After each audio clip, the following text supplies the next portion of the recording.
Welcome back to Houston Radio Row. We're at the Final Four. Maggie and Perloff hanging out with you on this Friday. And we're so pleased to get a few minutes now with a man who is a legend in this sport. 43 years as the head coach of Syracuse University, 6 Final Fours, a title in 2003, multiple Hall of Fames. Coach Jim Boeheim is here with us, and congratulations on your retirement, Coach. Thanks, Maggie. I really appreciate it. It's been an interesting 4 weeks. I thought when I retired I'd be thinking about coaching and wanting to coach and all that.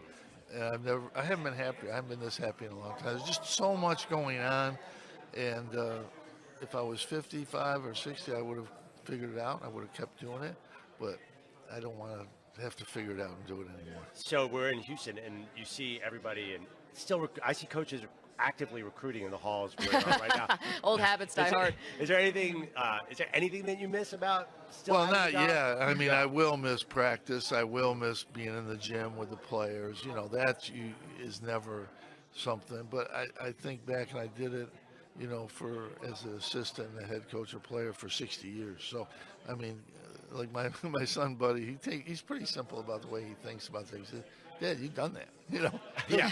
All right. Well, what are you going to do now? What's different? Nothing, you know. And he was right. I mean, it's simple. I'll miss being there. I love games. I love trying to win a game and stuff like that. But you know, it's really, I've never felt better than I feel right now, not having to, you know, I mean, players are getting recruited off rosters, you know, I mean, it's obvious. I mean, I don't know if people are saying it as much, but they should be. That's what's happening. I mean, you know. Do you think the recruiting's happening during the season? Yeah, it's happening all year round because they're talking to somebody. They see some player that's unhappy, and they know his AU coach, and you know, they contact him and say, you know, hey, he doesn't look too happy there. I mean, you know, and when the season ends, it's full overdrive. You know, I mean, it's full overdrive, and I mean, I talked about it when I was coaching, but now that I'm not coaching, I really have no reason not to talk about it. I mean, that's what's happening. It's active recruiting players that are off other people's rosters, but even you don't almost have to, because the players that are good at a lower level, they want to go up. I don't blame them. They want to go up, and they're going to go in the portal, and they're looking to go to a bigger place. And it's a great thing, but of 1,600 guys that do that, about 800 don't even find a good place to go. And the other 800, I think it's less than 50%, improve their statistics where they go to. Little grass is always greener. Yeah, I mean, it's not that easy to find your spot. And just because you get a better deal doesn't mean that's a better spot for you. And some of the money stuff, I mean, some of it's exaggerated, but I mean, every player at a good school is getting NIL money, every player. Yeah. And it's not natural because there isn't that much natural money. Like our players get there's local businesses and stuff that want them to do stuff, and they'll get some money, but they're not getting big numbers. I mean, it's just not happening. So you have a collective, and that's going to supply the money. And like what I did, I made sure that the collective angle, all the players got money, everybody. And then if you could get more money on your own, then you go get it. And some could. You know, my son had a great junior year, so when the whole NIL thing started, Buddy was all over town. And they weren't big deals, but it was, you know, 5,000 here, 2,000, 7, 5, you know, it added up. But that's not there for everybody.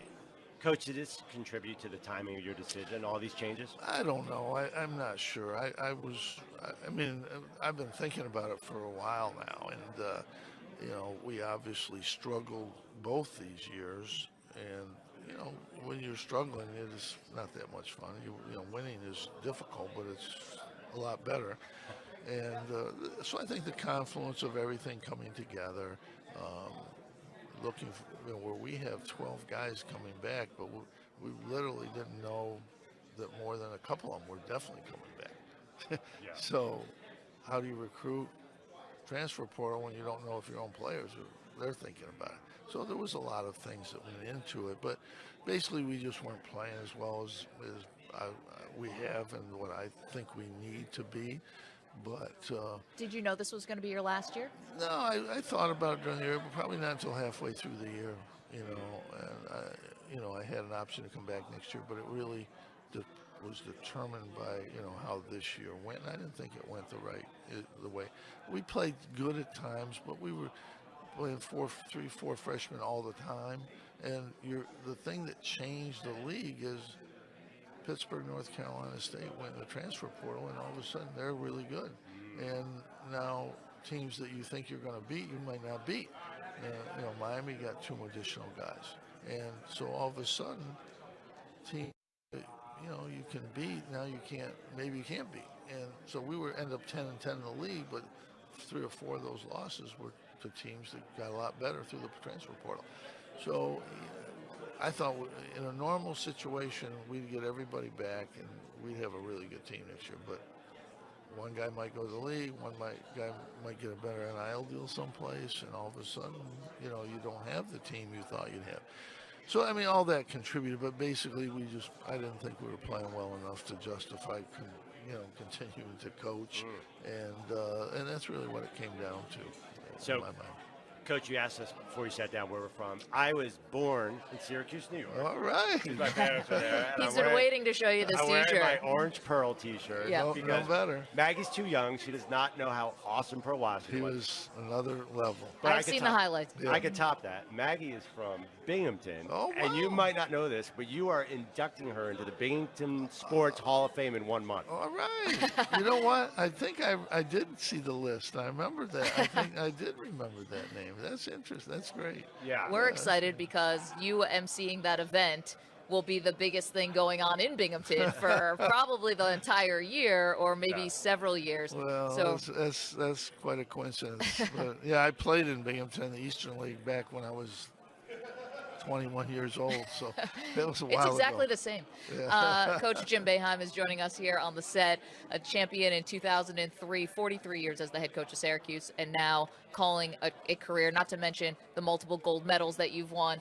as an assistant coach on Team USA. How many players have reached out to you since you retired?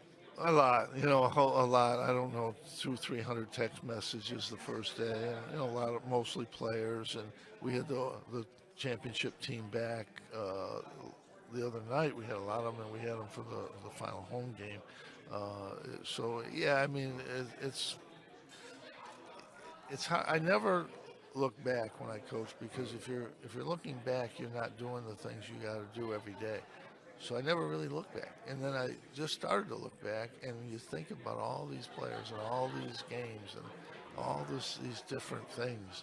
I mean, there's so many. It's hard to even get my hands around it, really, in terms of all the different things that I was able to do for all those years, and it's almost overwhelming to me to start thinking about that, because really, in reality, I never did.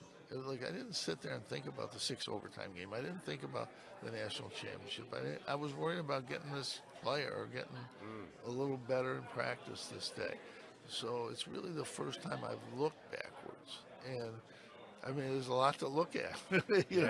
It's I mean, it's been overwhelming, but it's been really good. It's been really a sense of relief that you don't have to keep doing some of these things.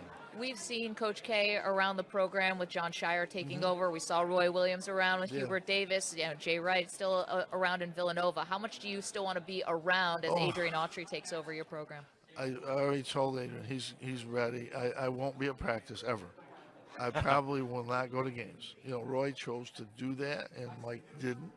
I mean, everybody has to make their own choice. I probably won't go to games. If I do, I'll be way up where nobody can even see that I'm there. No cameras. And but it's his program, but I'm in the office. I still go in my office. He's going to take over pretty soon, but I talk to the coaches every day. Just how's it going?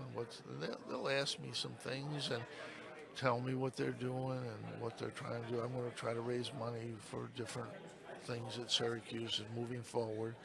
But yeah, I mean, I won't be but I'll be around. I live in Syracuse. I'll always live in Syracuse. I love it there, but it's their program, and they'll do a great job, and I'll enjoy just kind of being way on the periphery.